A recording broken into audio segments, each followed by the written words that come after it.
Okay, so this is the Bible study for Romans chapter 3. And the text for today says, "What advantage then is there in being a Jew, or what value is there in circumcision? Much in every way. First of all, the Jews have been entrusted with the very words of God. What if some were unfaithful? Will their unfaithfulness nullify God's faithfulness? Not at all. Let God be true and every human being a liar, as it is written, so that you may be proved right when you speak and prevail when you judge. But if our unrighteousness brings out God's righteousness more clearly, what shall we say? That God is unjust in bringing wrath on us? I'm using a human argument. Certainly not. If that were so, how could God judge the world? Someone might argue, if my falsehood enhances God's truthfulness and so increases his glory, why am I still condemned a sinner? Why not say, as some slanderously claim that we say, let us do evil that good may result. Their condemnation is just. What shall we conclude then? Do we have any advantage? Not at all, for we have already made the charge that Jews and Gentiles alike are all under the power of sin. As it is written, there is no one righteous, not even one. There is no one who understands. There is no one who seeks God. All have turned away, that they have together become worthless. There is no one who does good, not even one. Their throats are open graves, their tongue practice deceit. Their mouths are full of cursing and bitterness. Their feet are swift to shed blood. Ruin and misery mark their ways, and the way of peace they do not know.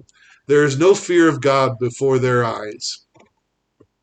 Now we know that whatever the law says, it says to those who are under the law, so that every mouth may be silenced and the whole world held accountable to God.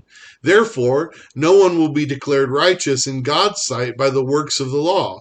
Rather, through the law, we become conscious of our sin. But now, apart from the law, the righteousness of God has been made known, to which the law and the prophets testify. This righteousness is given through faith in Jesus Christ to all who believe. There is no difference between Jew and Gentile, for all have sinned and fall short of the glory of God. And all are justified freely by his grace through the redemption that came by Christ Jesus. God presented Christ as a sacrifice of atonement through the shedding of his blood to be received by faith. He did this to demonstrate his righteousness, because in his forbearance he had left sins committed beforehand unpunished. He did it to demonstrate his righteousness at the present time, so as to be just and the one who justifies those who have faith in Jesus. Where then is boasting? It is excluded. Because of what law? The law that requires works? No, because of the law that requires faith. For we maintain that a person is justified by faith apart from the works of the law. Or is God the God of the Jew only? Is he not the God of the Gentiles too? Yes, of Gentiles too, since there is only one God who will justify the circumcised by faith and the uncircumcised through the same faith. Do we then nullify the law by this faith? Not at all. Rather, we uphold the law. All right. Well, that is a complex argument and some back and forth that Paul is doing sort of on his own, sort of proving the falsehood of certain arguments that humans might make, that people were making, and therefore it's almost like he's having an argument with himself at some points. And so that's why it can be kind of hard for us to understand, but we're going to work our way through it. So number 1 says, answer the following questions this text deals with. A, does having the law, remember that you can download a PDF copy of this Bible study at www.abqnaz.org/alive. Does having the law give us an advantage? Verses 1 and 2. What advantage then is there in being a Jew? Or what value is there to circumcision? Much in every way. First of all, the Jews have been entrusted with the very words of God. So let me just say that he's writing this, and he's talking about Jews who think that they're righteous because of their lineage, because of their genealogy, because they are Jews, because they have the law. And so there's this argument that Paul is sort of having with himself and sort of having for others that might be, concerned or confused.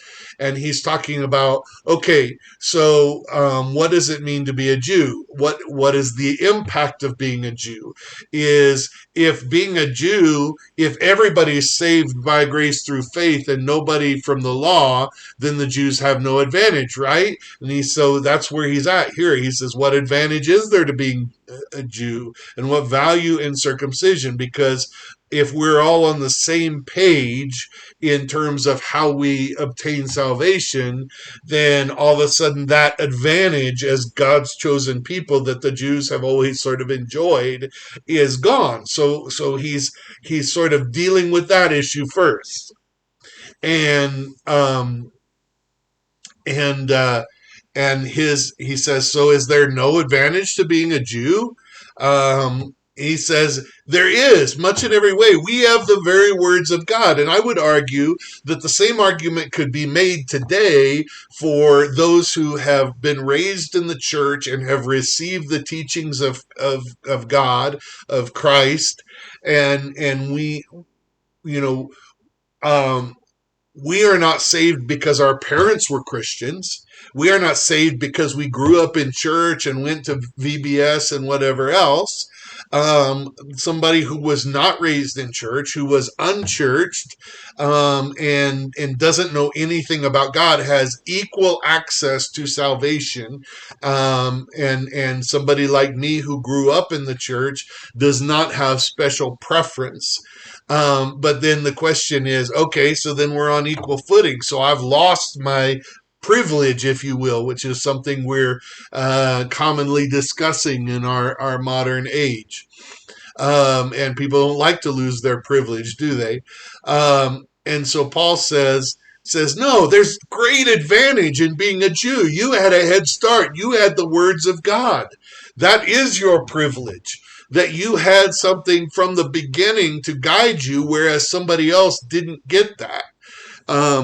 So he's really addressing that. But then B says, if having the law does give us an advantage, but we don't take advantage of it, does that make God not faithful? Verses 3 and 4. So it says, so what if some are unfaithful? So we've had the teachings of God. We have had the law, but some people are unfaithful. Will their unfaithfulness nullify God's faithfulness? So if as a Jew, or now if I'm saying as somebody who grew up in the church, I walk away from that, does that take away, and somebody else who did not grow up in the church or who was a Gentile in Paul's day comes to salvation, then don't they get an advantage? And so doesn't that make this whole thing unfair?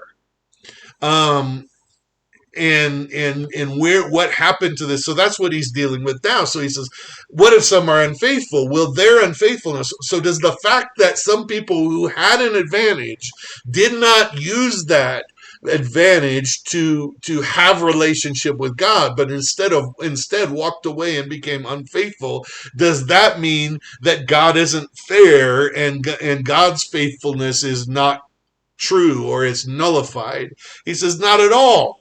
God is true. Let God be true and every human a liar, as it is written, so that you may be proved right when you speak and prevail when you judge. In other words, the point is that God is the standard. So if I had an advantage and then I walked away from that advantage and was unfaithful, that doesn't make God unfaithful. That doesn't make God unfair. God is just. God is the standard. And it's us who accuse him who have this twisted version of reality. And that's what he's saying.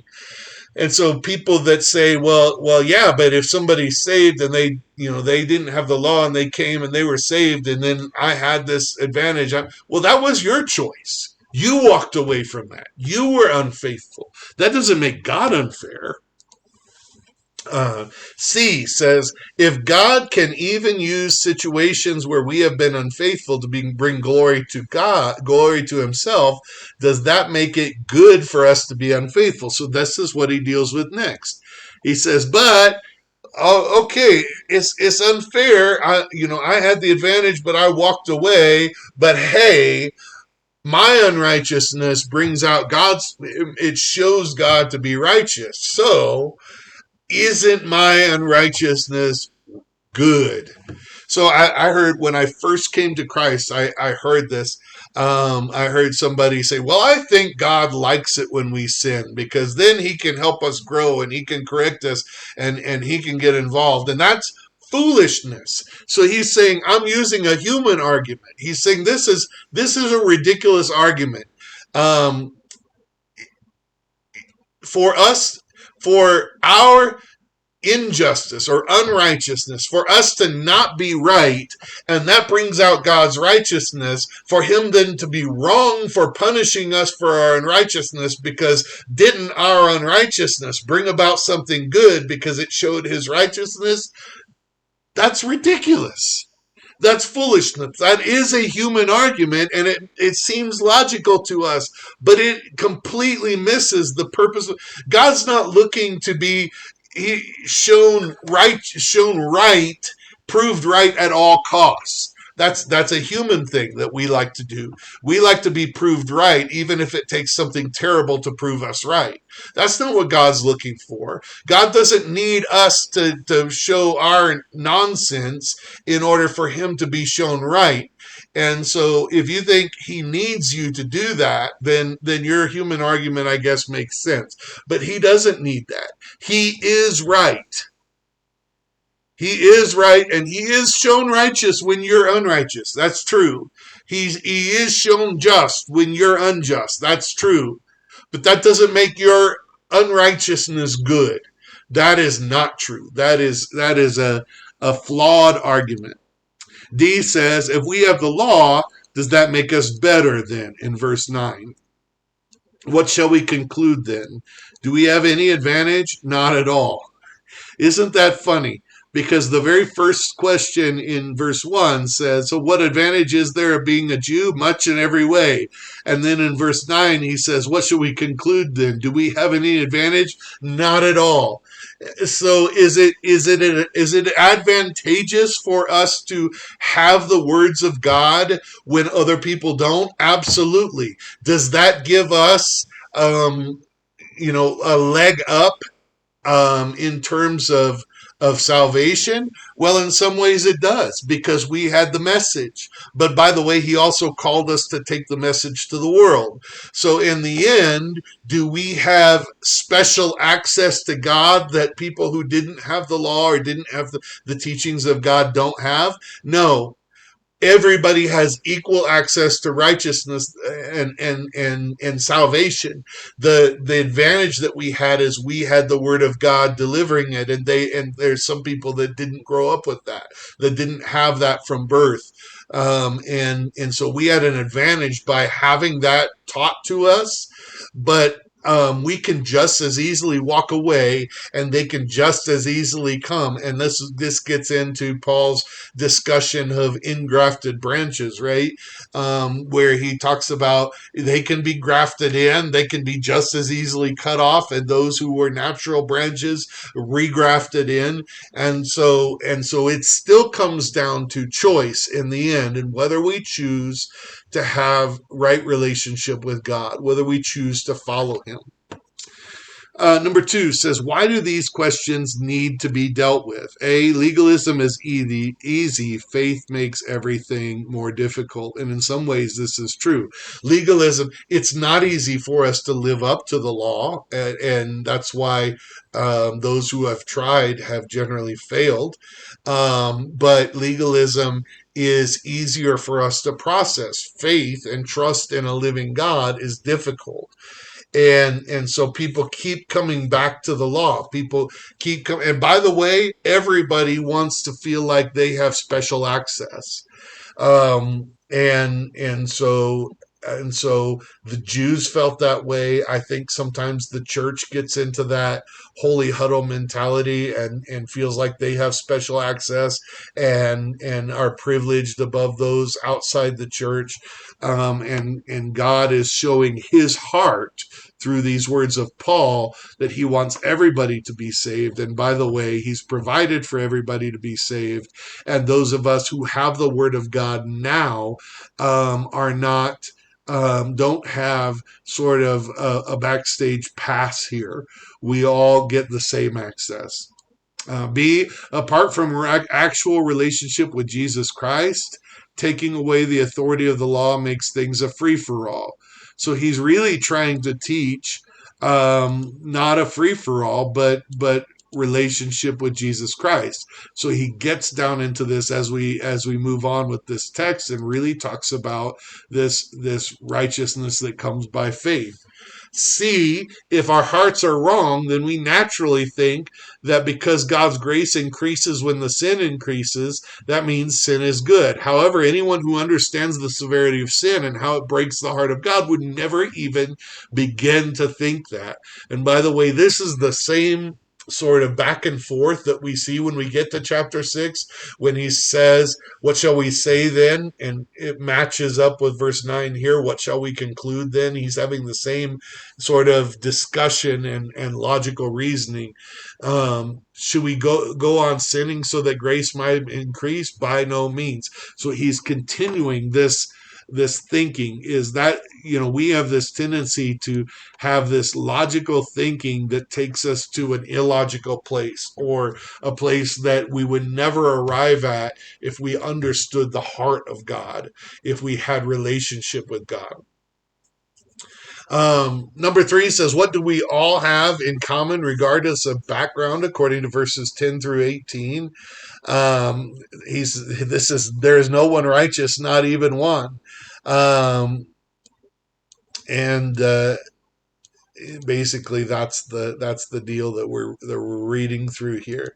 That all have sinned and fallen short of the glory of God. And this is an interesting thought. Let me just say this. Some people use that verse to justify continued sin, which is not the purpose of that verse. And if you read this whole text and this whole argument, then it makes it clear that the purpose of that verse was to point out that people who had the law ahead of time don't have an advantage because they also have sinned and fallen short of the glory of God. So when it comes to churched and unchurched, Jew and Gentile, there's nobody that has this leg up or this advantage that has special access, that can claim their righteousness in something else other than salvation by faith in Jesus Christ.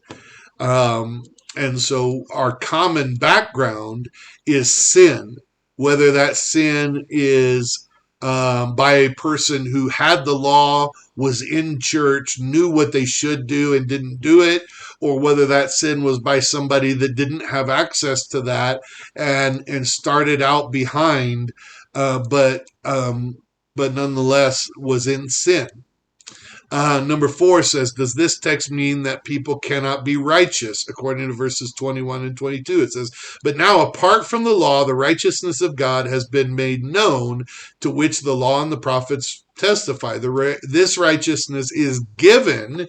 In other words, the righteousness is imparted to people. So it's not just God's righteousness that he has. He makes us righteous. This righteousness is given through faith in Jesus Christ to all who believes. There's no difference between Jew and Gentile, for all have sinned and fall short of the glory of God. So all have sinned and fall short of the glory of God, but are given righteousness by faith in Jesus Christ. So there is righteousness that is imparted to the people of God. And so that text, for all have sinned and fallen short of the glory of God, is pulled out often to be quoted to justify unrighteousness and say we can't be righteous. All have sinned and fall short of the glory of God. But what he's saying in this whole text is that a righteousness is given through faith in Jesus to all who believe. And so you can be righteous, but this righteousness comes by faith, not by trying to follow the law. This righteousness comes by putting your trust in God and following him. Because you trust him, then you do what he calls you to do. You follow him. You obey him. And therefore righteousness is imparted to you, a righteousness that only comes when you trust God enough to follow him and do as he says. So then number 5 says, can we ever boast in our righteousness, according to 27 through 30? It says, where then is boasting? It is excluded. Because of what law? See, if we were following the law, then we could boast that we did that really well. But that's not, we can't boast in something that only comes from trusting. We're the idiots. We are shutting our eyes, putting our hands on Jesus's shoulders and letting him guide us. We can't boast in that. We're following him. We're trusting in him. And so the righteousness that we have comes only by putting our trust completely in him, and therefore it can't come with boasting. If I follow the law and I do it really well, then I can boast in that.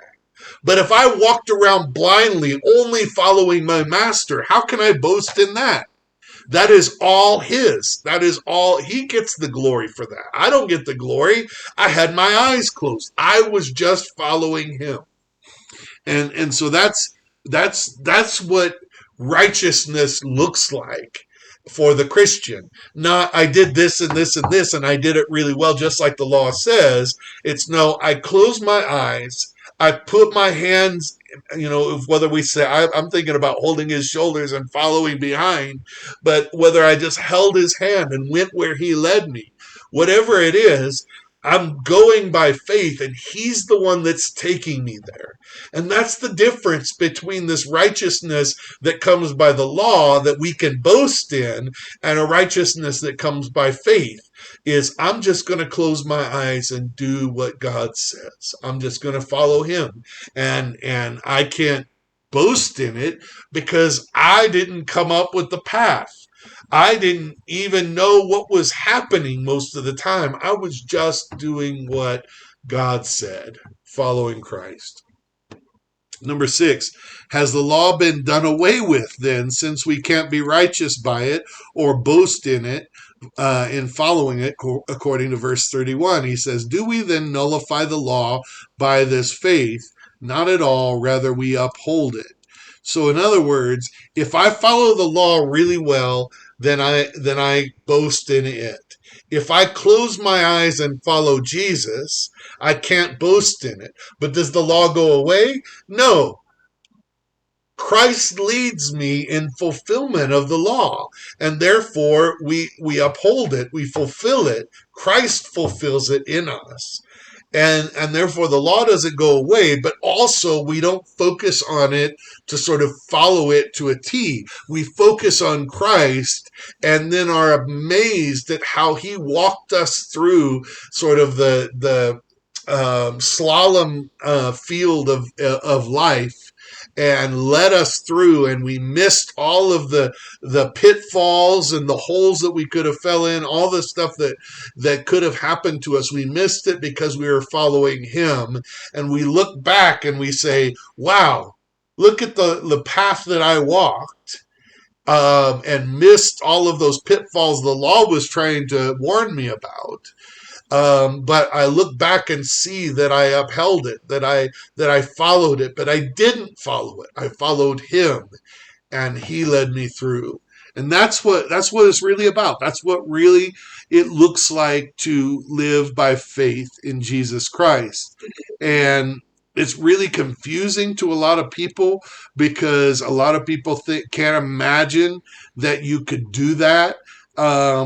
They think that either the law has to go away and not matter, or you have to focus on following it. They can't imagine, and most of this is because I don't think people really believe in a living God and an active relationship with Jesus Christ. Because if they did, then they could see that following Him in the path is how we manage to follow what we should be doing without ever even focusing on what we should be doing. We just focused on Him.